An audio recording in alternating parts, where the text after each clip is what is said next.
Yeah, yeah. Yeah, shark in the gun, got the knowledge for the college. Football show breaks down the odds like scholars. 3-unit bangers, stacking cheddar like towers. Ride the wave to fame, flex in the midnight hours. 9 words of lifestyle, spitting flames, no pity. Dominate the board like kings, ruling the city. Sports, gamble, and hustle, money moves so gritty. Cashing tickets every Friday, life looking pretty. Ride the wave, feel the rush, hit the game. Shark in the gun, setting fire to the name. 3-unit bangers, stacking chips, no shame. Friday night sports kings, claiming that fame. Analyze stats, break bread, no sweat. 3-point spreads, risk life, major bet. Cash in pockets, feel. On a suddenly not so casual Friday in November, it is CFB Knowledge for College, Week 12, Friday, November 15th, 2024. The Shark and the Gun right here live on Sharky Waters Nation, X and YouTube, and the GunzPicks channel. Come on into the chat. I said it before. These are the days we wait around for all year, and we will look back on in 30 years right here in the now, the best of times. GunzPicks, what's going on, brother? I'm flabbergasted we're in week 12 right now. The season's going by way too fast. We'll be talking about college football playoff games. We'll be talking about bowl games in a couple weeks. I mean, we have Michigan, Ohio State. We have rivalry coming up in 2 weeks here. This season's going by way too fast, but we've been cashing tickets, and this is where I call it unloading the clip. Because we have the data, and I have just been smacking plays left and right, and I will continue to. I'll probably keep capping tonight and find more plays, because when the data's there, we get stronger. Shark, I'm ready to give the people the plays that pay the bills. Let's go. You're talking about rivalries. We're talking about Saturday. Saturday's our first sending it. The 16th of November, it will be. I don't know if I can call this a rivalry on the level of Michigan, Ohio State, but we're opening up in a handicapper's special, making the Grease Fire game action-packed. Liberty at UMass at high noon in Amherst. A collaboration play. I'll throw it to the gun. Plus 14.5 unofficial. Yeah, you know we like to play with the dirtiest of the dirty plays. We don't play with the top 25s. Nah. We're going to play with Liberty and UMass at Warren McGurk Alumni Stadium in Amherst, Massachusetts.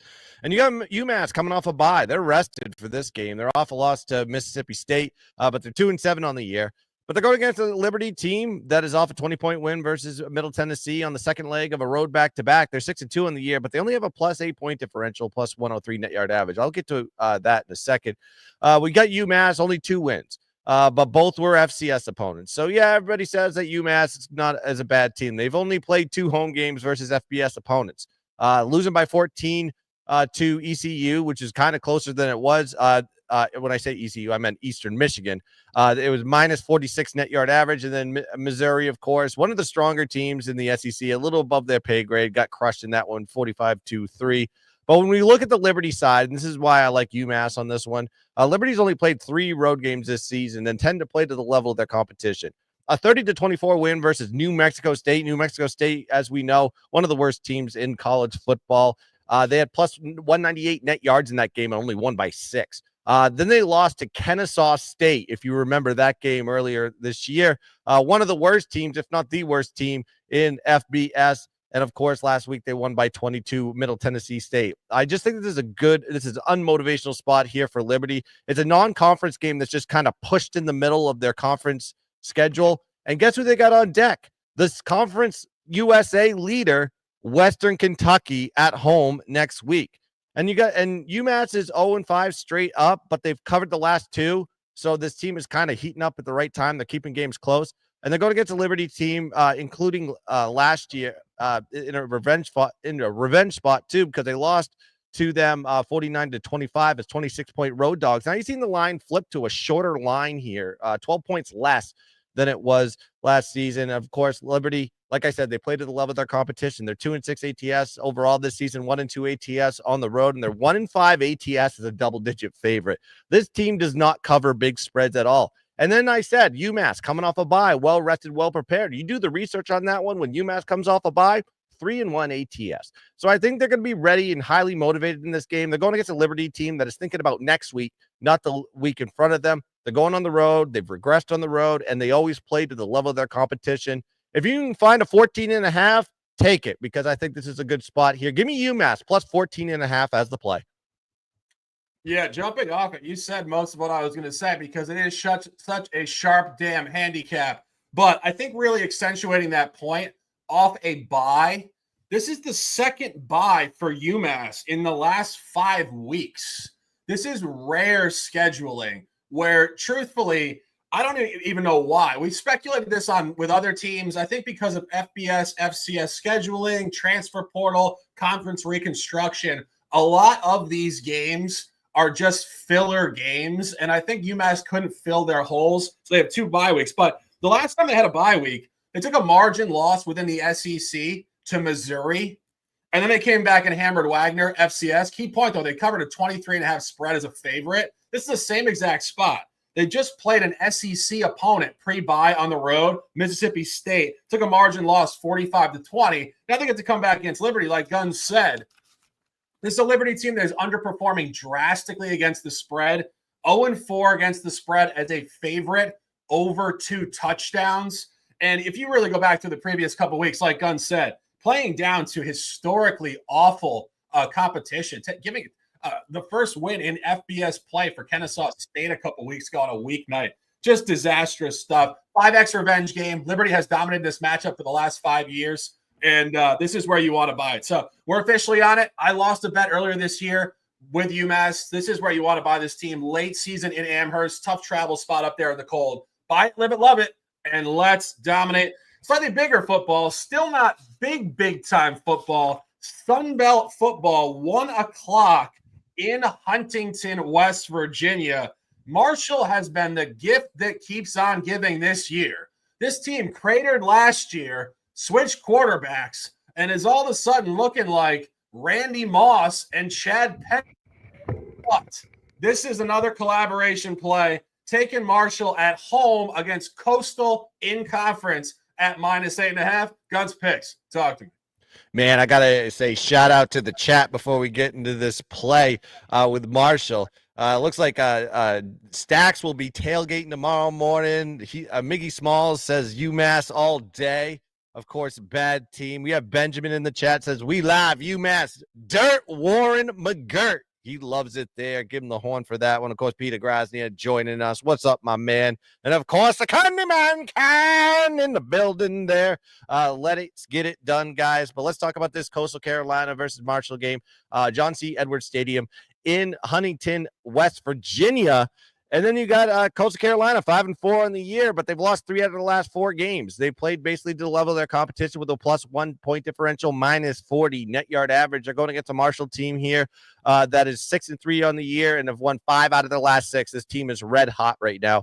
+8 point differential and +24 net yard average for the year. What do we look at when we see Marshall? Marshall loves to run the ball. They have a 5.5 yards per carry. That's 10th in the country. They average 214.5 rushing yards per game. That is 12th in the country. Then Coastal Carolina, they just stink. They're one of the worst teams versus against the run. They're 106th in opposing yards per carry, giving up 5 yards per carry to their opponents. 119th in opposing rush yards per game. 211.6 yards given up to opponents. And Marshall has done well versus conference opponents this year. They're 5-1 straight up, 3-2 ATS, but they have a +14 point differential, +36 net yard average. And then you got to look at Coastal Carolina just has not done well in conference play. 2-3 straight up and ATS with a -6 point differential and a -105 net yard average. Marshall also looks better than Coastal Carolina the last 4 games. You got Coastal Carolina, -11 point differential and -144 net yard average in the last 4. On the other side, Marshall, +13 point differential, +72 net yard average. This is a 2X revenge spot here, too, for Marshall.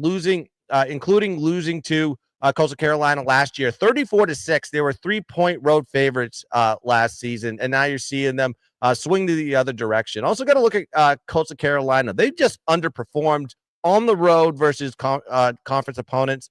Lost to JMU 39-7, -240 net yards in that game. lost to Troy. And this isn't the Troy from last year where Summerall was the coach. This is a Troy that is one of the worst teams in the Sun Belt this year.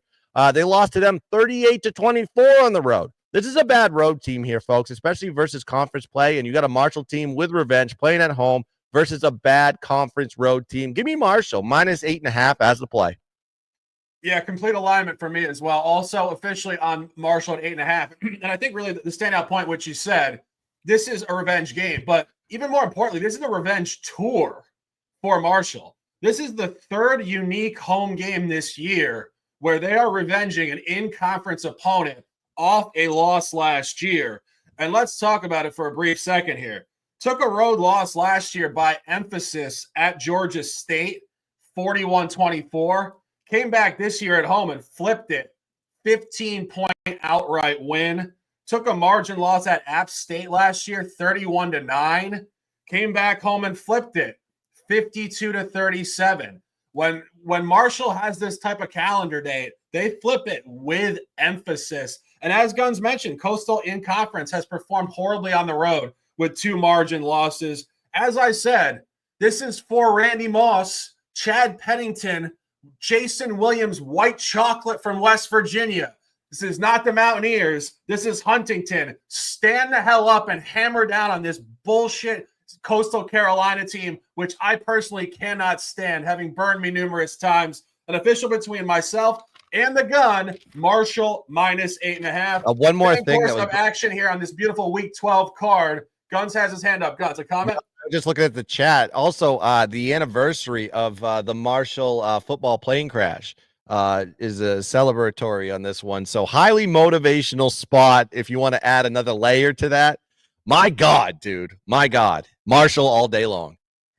Great point. I'm sure the coach has them at least watching some sort of historical documentation about that this week to really juice up the motivation. And just to briefly elaborate, since we're going back into this game for half a second, Coastal Carolina was so good for so long, obviously ranked and undefeated for a season at one point 4 or 5 years ago.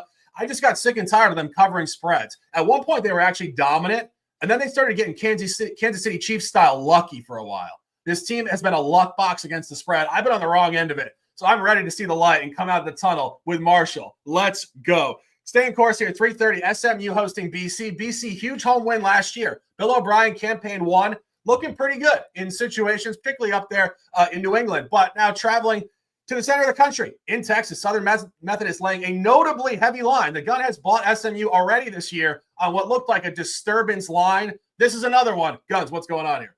Yeah, this SMU team is humming. This team wants to be in the playoffs, and they have to build their resume by absolutely dominating inferior opponents. And I think we got a good opportunity here with Boston College.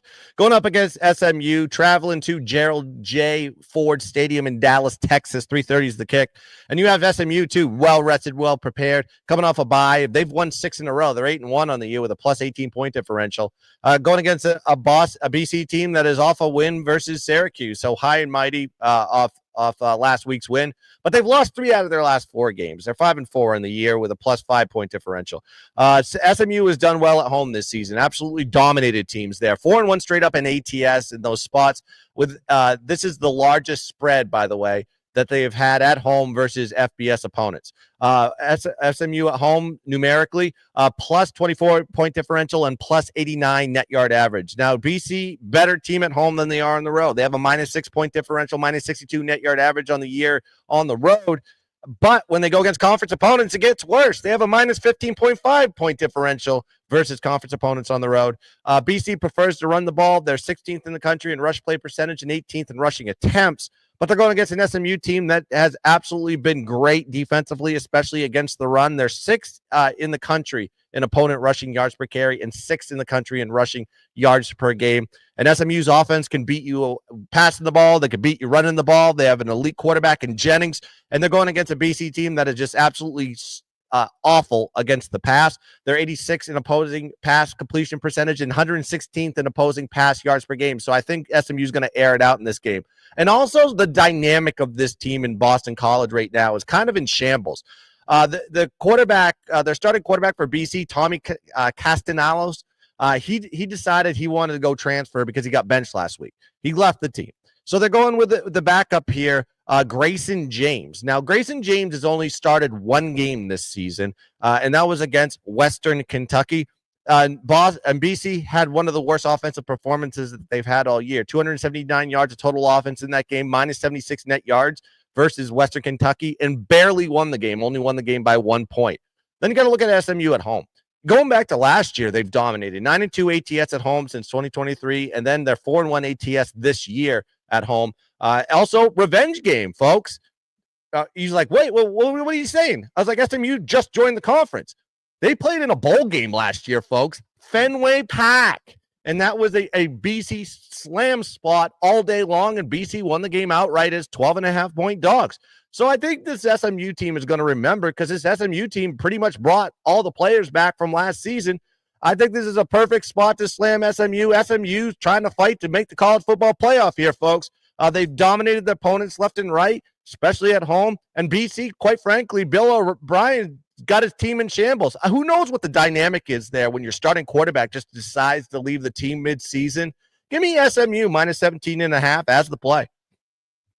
Yeah, I think those are some pretty unique psychological dynamics there. One, as you said, the quarterback who's really propped this team up this season considerably, now transferring, and obviously the bowl game last year, revenge. I mean, these are two very unique, specific psychological dynamics, and that's why the line's heavy. It's definitely a hammer spot, a hammer line. The gun on SMU at minus 17.5. My next play, go Conference USA football, 12 noon in Bowling Green, Kentucky. Taking the under between Western Kentucky and Louisiana Tech, 52.5. And this is just fantastic stuff. When I cap totals, it's far less narrative stuff. It's mostly numerical, and it's schedule flow type of stuff. This is a great under. Western Kentucky scores on the road. They don't at home, and they play great defense at home. They're 3-2 versus the road over, 3-1 versus the home under, and they're only giving up 13 points per game at home. Lockdown defense, and they are actually coming off of a road over last week. The only other time they went over on the road, they did come back against Toledo and go under significantly against a really fast-paced, unregulated MAC team, 26-21. That's just a showcase to what they can do against really an offensive team. This is not an offensive team in La Tech here in conference. La Tech in conference play on the road is 2-1 to the under. And the only over was actually a backdoor in double overtime. So it went under in regulation. So in regulation, they're 3-0 to the under in this spot, and some really egregiously low-scoring games. At FIU in week 5, 17-10, under 49.5. And week 10, Tuesday Night Football at Sam Houston State, 9-3, under 45.5. And we get in-conference line functionality here, which is very nice. Last year, these teams did play in Louisiana. Western Kentucky, 35-28, over 58.5, moved all the way down to 51. I have this game graded to be at 43 points.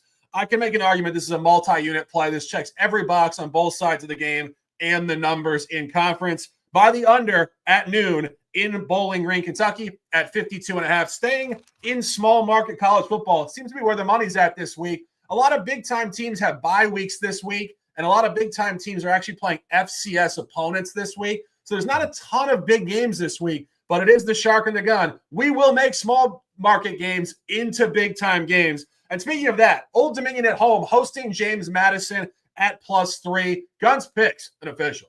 This is a big game to me. I think this is a tremendously big game. You can have your top 25. What? Guns, you're like one of the biggest college football fans on the planet.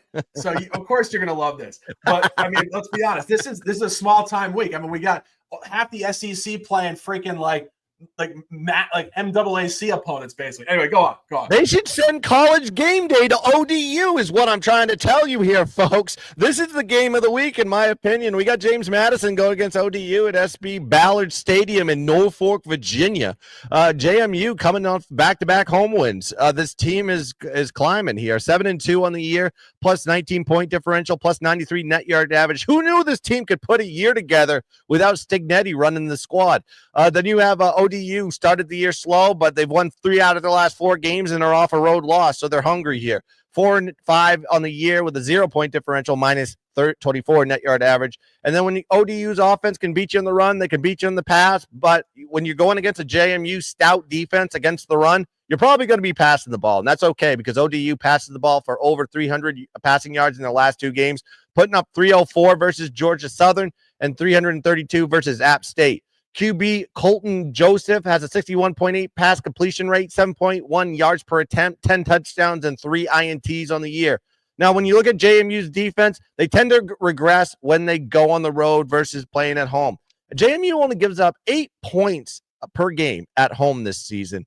However, when they go on the road, they've given up 27 points per game. They're 0-2 straight up in ATS versus conference opponents on the road, and they played Georgia Southern and UL Monroe, of all places. And quite frankly, I think ODU statistically is a better team. These 2 teams met last season with JMU winning 30-27, and ODU was 20.5 point road dogs in that situation. Now ODU is a short dog here at home, and ODU plays well in the dog role, especially at home. They're 5-1 ATS as a home dog since 2023, 9-4 ATS versus conference opponents, 3-1 ATS after a bye because they're coming off a bye here. 17-9 ATS as a dog since 2022 as well. And then you could have the look ahead here with JMU because guess who they have on deck? They have a revenge game versus App State next week. I think JMU is a must play next week, not this week, must fade. And then JMU is just underperformed on the road versus conference opponents. And will have their hands full with this ODU team that just plays perfectly in the home spot as a dog. I don't think this is just a ODU +3 thing. I think you should take that play, obviously, if you can find the 3s out there. But I'm seeing 2.5s on the board. Take it on the money line, too, because ODU is going to win this game outright. No question in my mind. So, yeah, I'll take both on this one. Give me +3 and sprinkle a little bit on the money line with ODU. Yeah, I wouldn't disagree. James Madison, as you said, really polarized home versus road, and a great line number here. Incredibly short for James Madison. My next play, 3:30, we're going to Charlotte, and we're taking the 49ers of Charlotte at home in the first half at +0.5. And this is the spots that I talk about every week where you want to find the line splits. This is a great line split. South Florida is favored for the game -2.5. Only a half for the first half. That's only 20% of the line, heavily weighted to the home team. And when I started to go through this, I was quickly reminded of a game that we played weeks ago where ECU went on the road to Charlotte. I had the over. Guns had ECU. We both learned from it. This Charlotte team is explosive at home in the first half. They're actually 3-0 ATS first half at home against FBS teams. And again, very impressive stuff. Covered against James Madison, blew out ECU, and they did cover in their last home game against Tulane, a Tulane team that is very good this year. And you go to the other side of this, USF is a very poor road team in the first half. Didn't cover at a very low-level Southern Miss team early season as a favorite. Got blown out at Tulane. And I think even more egregiously, got blown out again at FAU.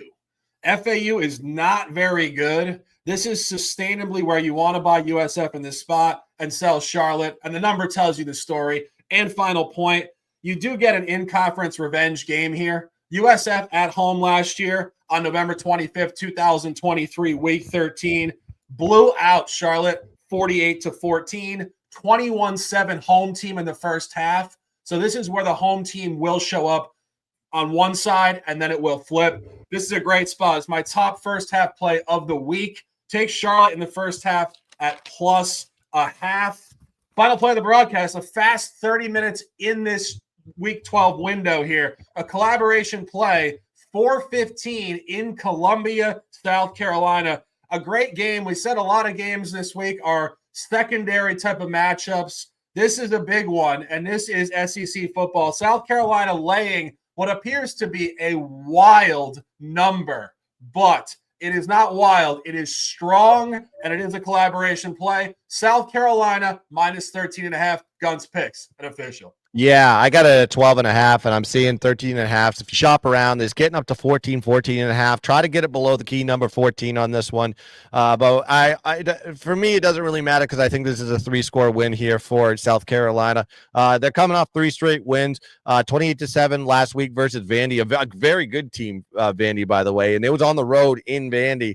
They had a plus 12-point differential, plus 78 net yard average. This is a really underestimated and undervalued team in the market here with the Gamecocks going against a Missouri team that is coming off an ugly win versus Oklahoma. And that, if you watch that game, the ugliness of what happened with the scoop and scores and everything, quite impressive outcome there with the last 4 minutes of the game. 7-2 on the year with a plus 10-point differential, plus 21 net yard average. In South Carolina, their strength all year has been their defense.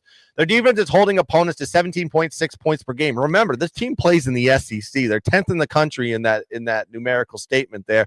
They're only giving up 301.3 yards per game of total offense. That's 9th in the country. They're also ranked 3rd in opposing rush yards per carry and 13th in opposing rush yards per game. And they're going against a Missouri defense. Has good numbers, but when they have a step up in class, we see this team kind of become who they really are. Against A&M on the road, gave up 512 yards of total offense to them, minus 258 net yards. They lost 41-10, got blown out. Then they went on the road to go place Alabama. They gave up 486 yards of total offense against them, minus 247 net yards, lost 34-0, got shut out.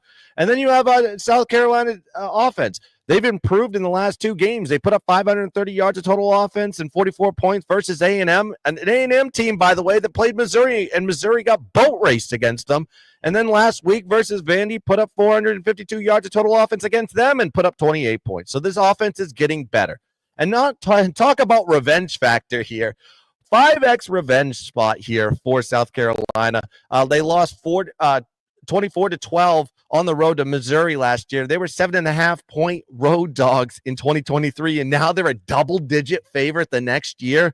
What the heck happened? I thought this Tiger team was ranked. Granted, a lot of that has to do with Brady Cook not playing in the game, and they have to go play a backup quarterback.